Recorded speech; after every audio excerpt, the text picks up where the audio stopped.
निकल जाओ हमारे मस्जिद से, आज के बाद तुम इधर नजर नहीं आना। शुक्र है आपकी असलियत का पता हमें चल गया है। अपनी ये गाड़ी उठाएं और यहाँ से दफा हो जाएं। भाई क्या हो गया, मुझे भी बताओ, तुम्हें क्या पता चल गया है?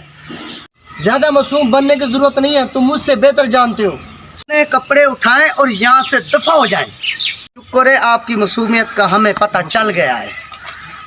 आप तो हमारे मोहल्ले में गंदगी फैला रहे हो।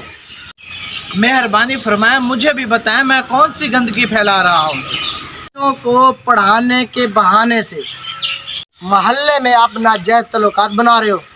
मौलवी साहब, आप यहाँ से जाते हो या हम दूसरा तरीका आजमाएं? भाई मेरी बात तो सुने। हमें आपकी कोई बात भी नहीं सुनेंगे। हम अपने बच्चों के लिए दूसरा कारी साहब ढूंढ लेंगे। आप यहाँ से चलते बने। मर्जी है आप लोगों की, अब मैं आपको क्या कह सकता हूँ।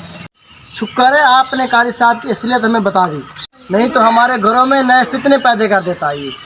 बिल्कुल मेरे भाई, मेरी नज़रों में एक और कारी साहब है।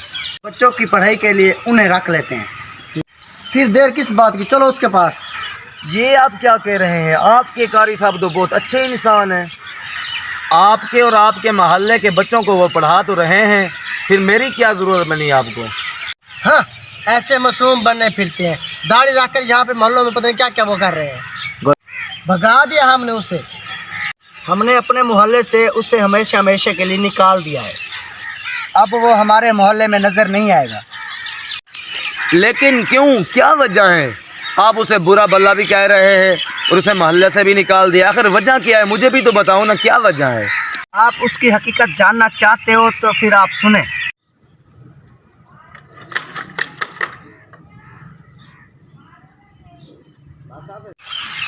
अल्लाह, ये मैं क्या देख रहा हूँ? ये तो नवीद भाई की बेवा औरत का घर है। ये कारी साहब तो मजे से गपशप लगा रहा है।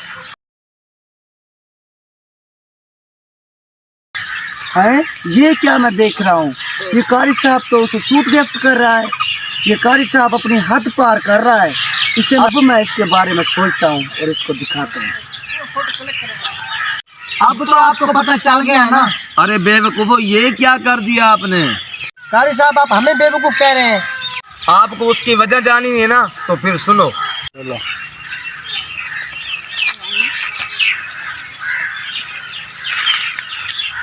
खैर तो है कारी साहब, इतने परेशान लग रहे हो। हुआ तो कुछ नहीं, बस बहुत परेशान हूँ। आखिर हमें तो बताएं, हो सकता है हमें उस परेशानी का हल हमारे पास भी हो। मोहल्ले में जो नवीद साहब की बेवा औरत है ना, मैं उनके घर में उनके बच्चों को पढ़ाने के लिए जाता हूँ।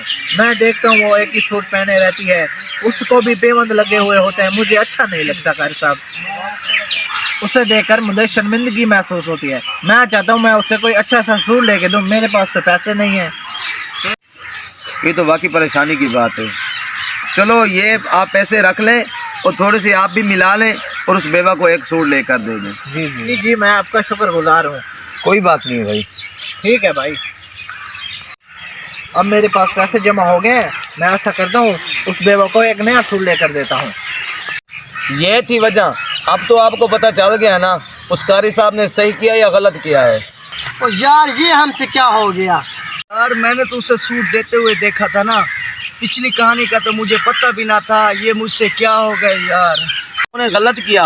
कारी साहब ने उस बेवा की मदद की थी जो वाकई उसकी ज़रूरतमंद थी, और हमें भी चाहिए अपना ज़कात, उशर, सदका, खैरात, फितराना उन मस्कीन, गरीब, यतीमों को देना चाहिए जो उसके वाकई हकदार होते हैं। अक्सर हम लोग ये कर देते हैं कि जो हकदार नहीं होते हम उसे देते हैं, लेकिन हमें चाहिए देखभाल कर देना चाहिए, जो उसके हकदार होते हैं उसे देना चाहिए। आपने बिल्कुल सही कहा है। अब हम जाते हैं कारी साहब से माफ़ी मांगकर, हम उन्हें वापस लेके आते हैं। जी जी भाई जी, हम उन्हें वापस लेके आते हैं। हमारा वीडियो बनाने का ये मकसद था। अक्सर लोग जल्दबाजी में क्या कुछ कर लेते हैं। आपने इस वीडियो में देखा होगा इमाम के साथ कितनी बदतमीज़ी से लोग पेश आ रहे हैं। इमाम साहब की कोई गलती भी नहीं थी, लिहाजा हमें चाहिए कोई भी काम करे सब्र से करे। अल्लाह ताला हमें और आपको सब्र करने की तौफीक अता फरमाए। आमीन या रब्बल आलमीन।